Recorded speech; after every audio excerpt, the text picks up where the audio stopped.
Yes, sir, if you would state your name for the record.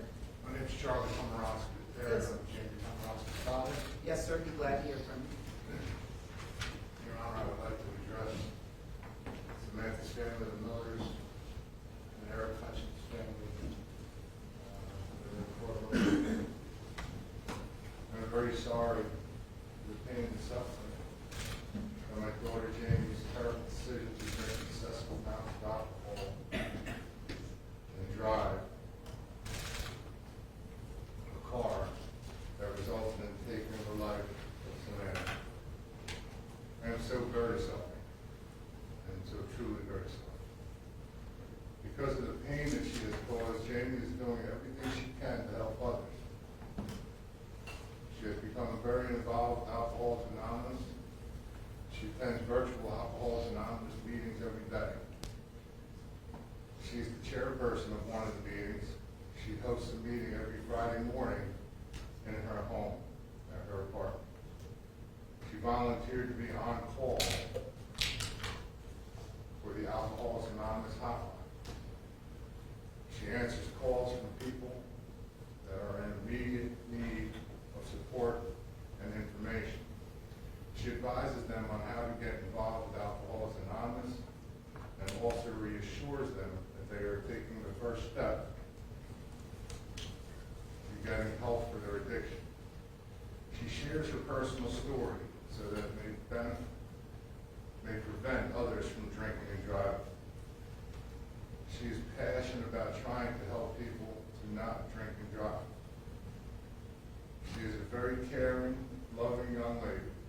She's working and will work tirelessly to help others to make better decisions than she has and to never drink and drive. She has taken full responsibility for her disastrous decision to drink and drive, resulting in taking Samantha's life. Please allow her to fulfill her heartfelt desire to help others and prevent someone from making the tragic decision to drink and drive.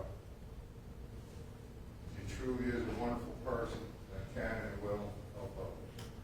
Thank you, Your Honor. You're welcome, I'm sir. very sorry. Yes, sir. Thank you, Your Honor. I'd like to invite Jamie's mother, Tracy Komoroski, to address the court next. Yes, ma'am, we'd be glad to hear from you. If you would state your name for the record. My name is Tracy Komoroski. Good afternoon, Your Honor. Good afternoon. Could you spell your first name for the record? Traci. Thank you, ma'am. You may proceed.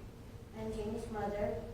And first I want to say how truly sorry I am for all the pain and suffering, the heartache the victims and their families and loved ones have endured.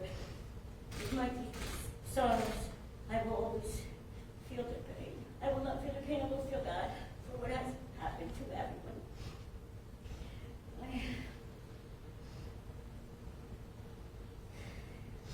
Jamie is compassionate, caring, generous, and a loving person. She's been a loyal friend, sister, and daughter. She greatly cares for others and wants the best and happiness for others. This makes her happy. Jamie was a good student who graduated from Coastal Carolina College and made Dean's List. She chose to stay in South Carolina to live rather than come back home to New Jersey. A couple years after college, Jamie started to share with me that she had been suffering from anxiety and depression.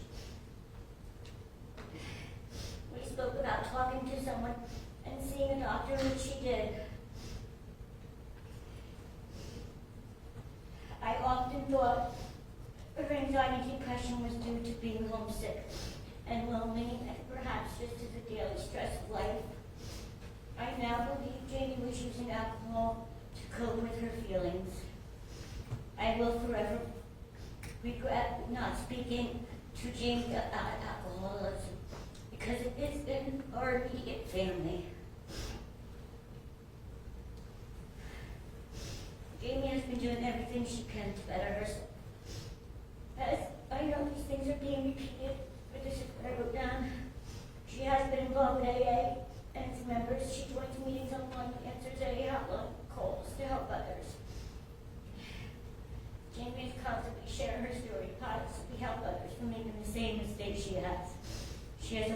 too many. I respect your sentence for Jamie, Your Honor, but I do ask for some mercy on my daughter. I know she made a horrible decision, but she is a good person, and I thank you for this opportunity to speak about my daughter today. You're welcome, ma'am. Is there anyone else that wishes to address the board? Yes, Your Honor. Next, I would invite Jamie's sister, Kelsey Komoroski, to address the court. Yes, ma'am. If you would tell us your name for the record. Kelsey Komoroski, You can spell your first name, please. K-E-L-S-I. Thank you, ma'am. You may proceed. Thank you. You're welcome. I, of course, first want to apologize to friends and family and loved ones of Samantha. So sorry, and nothing that will be done here today to be able to, my sister's horrible decisions back. I wish there was a general. Ma'am, we need you to speak up for us, Oh, please. The sorry. court reporter can't hear you. I'm sorry. I wish there was a way to go back in time and change the horrible decisions that Jamie made that night. And I can only imagine the depth of your sorrow and your heartbreak. I am truly, truly sorry. I know a lot of people have spoken about what Jamie has done since being released and coming onto house arrest. And I think the biggest note here is that she's just taken as much action as she can. It was an action that caused a death, and I know she's going to vow and commit herself to facing actions out in the world that could hopefully right these wrongs in one way or another. She's here to help others through their struggles and to be more open about struggles of alcoholism.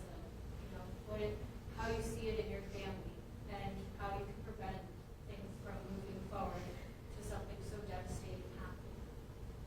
I love Jerry very much, and I'm sure that's hard for some people to hear, but I've known her whole life. She's not a bad person. She won't wish harm on anybody. She did make a horrible, horrible mistake, and I am very sorry to the friends, families, and loved ones. And I just ask the court sees the potential in her to be able to move forward and help others. I know she will, wherever she may be. And I just thank you for your time today. You're welcome, ma'am. Yes, sir. Thank you, Your Honor. Next, I invite Kim Walters to address the court. If you would state your name for the record. That's Kimberly Walters. You may proceed. First of all, I'm deeply sorry for the loss of Samantha, as well as the financial implications, as well as the physical implications of the family. My name is Kimberly Walters, and I'm a sober member of Alcoholics Anonymous. I've been attending MEA for many years. I take meetings to the jail, and that's where I met the defendant, Jamie. I met her in May of 2023. She was extremely sad and confused when I met her, and she didn't grasp the situation. While in Jamie, she had limited access to counseling while she was in jail, but she did attend the AA meetings that we brought in from the outside. We provided her with a big book, and she started to go through it with some of the members in her community and reading the big book as well.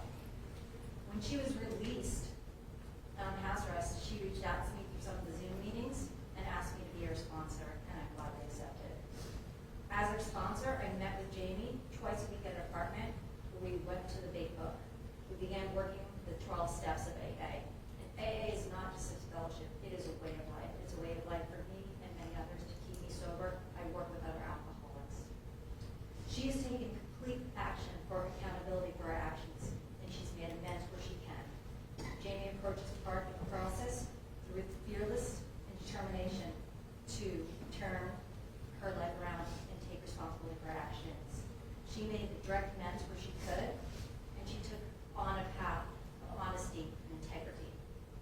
Through her involvement in AA, we've heard of all the great things she's done, whether it be hosting meetings at her home, reaching other alcoholics, or sharing her story, so this tragic accident will not repeat itself.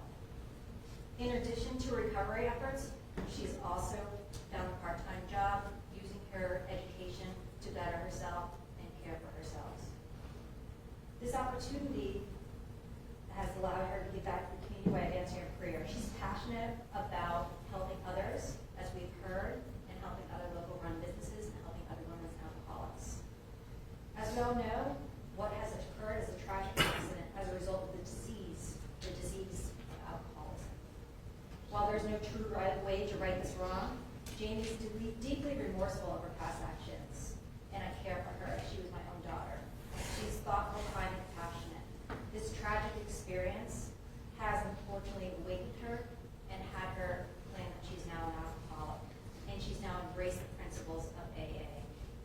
my many years at Alcoholics Anonymous, I have worked with many sponsees. That's part of this program.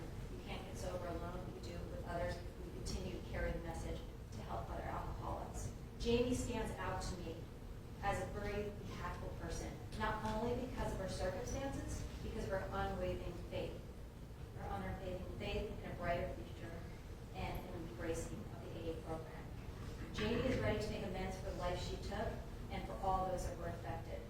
She's accepted whatever the judicial system imposes on her and tends to face this with dignity and sobriety. I'm incredibly proud of her, and although she's remorseful for her choices, she is an alcoholic and she was sick. She did not make the decision consciously or sanely that when she was drunk. She made the choice to drink, but unfortunately in alcoholism, this is a deadly disease and we make very poor choices. While nothing can be done to bring back Samantha, Jamie's a young woman with a full head of life ahead of her. She's already on the way to changing her life around and adding many, many years of sentence. Might be reckless as well. I have 2 teenage daughters, and while I would be devastated if something happened to them, I would hate for another life to be taken away for a lengthy sentence. I strongly believe that our AA community and the broader society will be better off with her actively contributing as a member, and I pray for mercy and leniency. I thank you for considering my words. You're welcome, ma'am. Yes, sir.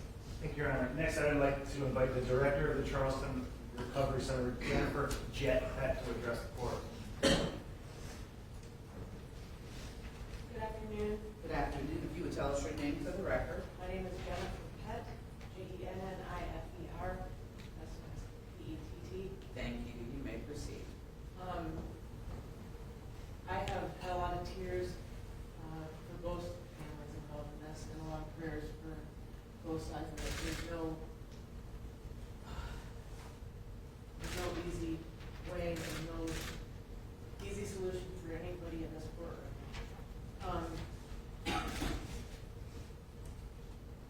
I got a phone call before I had even heard of Jamie from her dad asking about getting her in for treatment at the Charleston Recovery Center.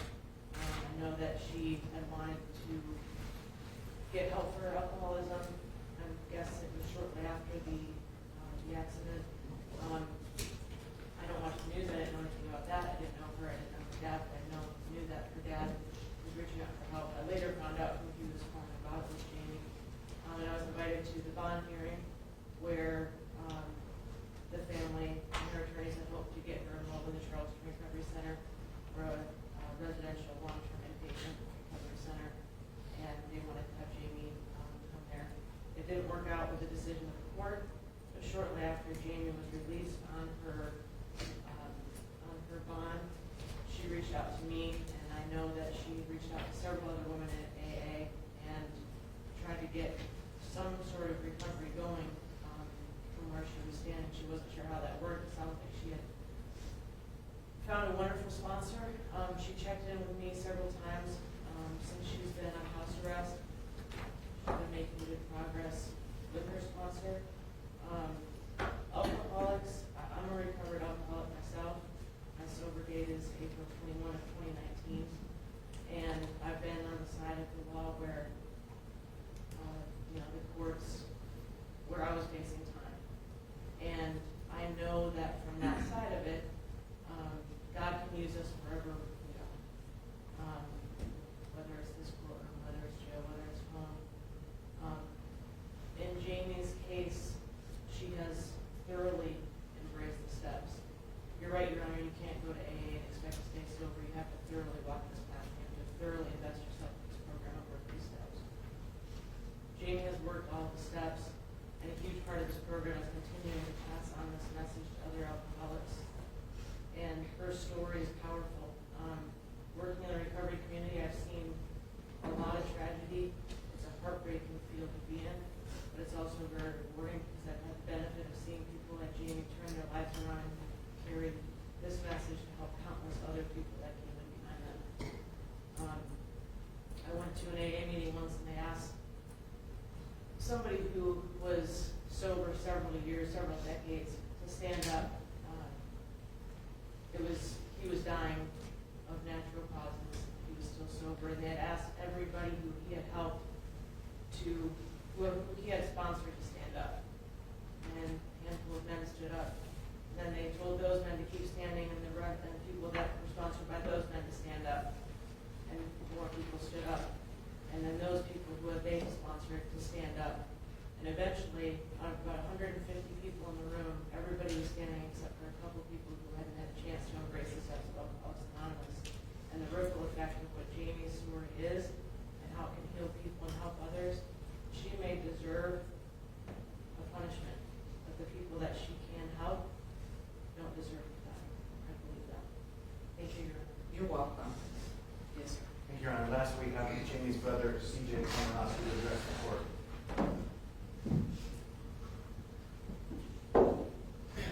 Sir, if you could tell us your name for the record. My name is CJ Komoroski. You may proceed. Good afternoon, Your Honor. Good afternoon.